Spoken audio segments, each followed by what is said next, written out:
भारत की भूमि प्राचीन संस्कृति और अध्यात्म की गाथाओं से भरी हुई है। यहाँ का हर कोना किसी न किसी रहस्य को समेटे हुए है। इन्हीं में से एक है रहस्यमयी अध्याय नागा साधुओं का। ये साधु जिनके जीवन का हर पहलू एक रहस्य है। कौन है ये नागा साधु, क्यों रहते हैं ये नग्न अवस्था में, और इनके कठोर तपस्या और साधना का उद्देश्य क्या है। आइए आज इस रहस्यमय जीवन के पर्दे को थोड़ा सा हटाने की कोशिश करते हैं। नागा साधु वो तपस्वी हैं जो हिंदू धर्म के सन्यासी समुदाय का एक विशिष्ट हिस्सा है।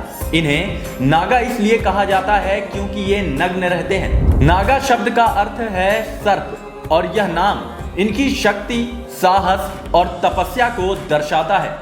इनका जीवन त्याग और तपस्या का प्रतीक है।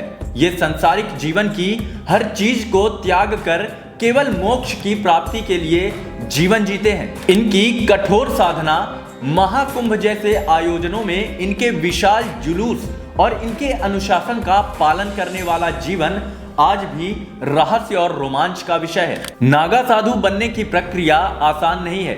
यह एक कठिन तपस्या है जो सख्त अनुशासन का मार्ग है। पहले व्यक्ति को एक गुरु के पास जाना होता है और अपनी दीक्षा के लिए प्रार्थना करनी होती है।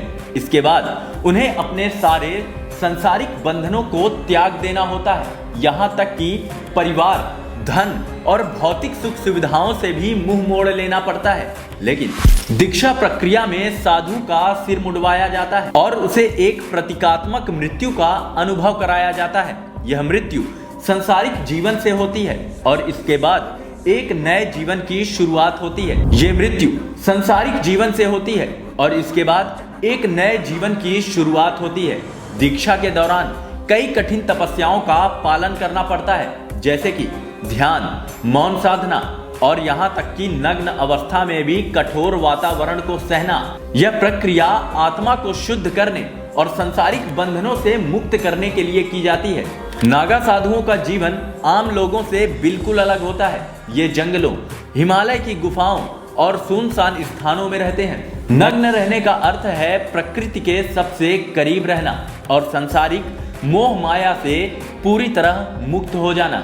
इन्हें आत्मशक्ति और धैर्य का प्रतीक माना जाता है। कठोर मौसम, भूख व अन्य कठिनाइयों के बीच भी ये साधना करते रहते हैं। इनके पास सिर्फ एक लंगोट एवं कमंडल और एक त्रिशूल होता है। नागा साधु युद्ध कला में भी निपुण होते हैं। प्राचीन काल में ये धर्म की रक्षा के लिए योद्धा के रूप में काम करते थे। आज भी महाकुंभ जैसे आयोजनों में इनकी शक्ति और अनुशासन की झलक देखने को मिलती है।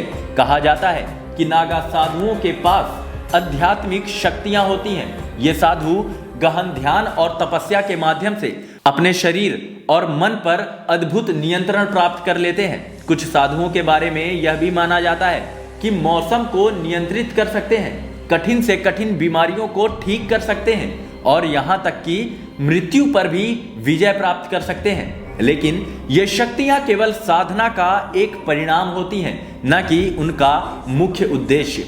इनका असली लक्ष्य है आत्मज्ञान और ईश्वर की प्राप्ति।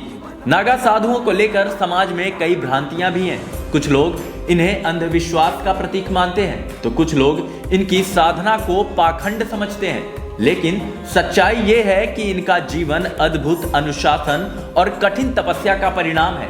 ये साधु किसी धर्म या समुदाय विशेष के खिलाफ नहीं होते, बल्कि ये सभी प्राणियों के कल्याण के लिए कार्य करते हैं। इनका ध्यान केवल आत्मज्ञान और अध्यात्म पर होता है। नागा साधु केवल साधक नहीं, बल्कि भारतीय संस्कृति और अध्यात्म के प्रतीक हैं। उनका जीवन हमें सिखाता है कि सांसारिक मोह माया के ऊपर उठकर आत्मज्ञान की ओर बढ़ा जा सकता है। आइए हम भी उनके जीवन से प्रेरणा लें और अपने अंदर के अज्ञान के अंधकार को मिटाकर ज्ञान के प्रकाश की ओर बढ़ें। अगर आपको ये वीडियो पसंद आया हो तो लाइक करें, शेयर करें और डिवाइन हिंदू चैनल को सब्सक्राइब करें।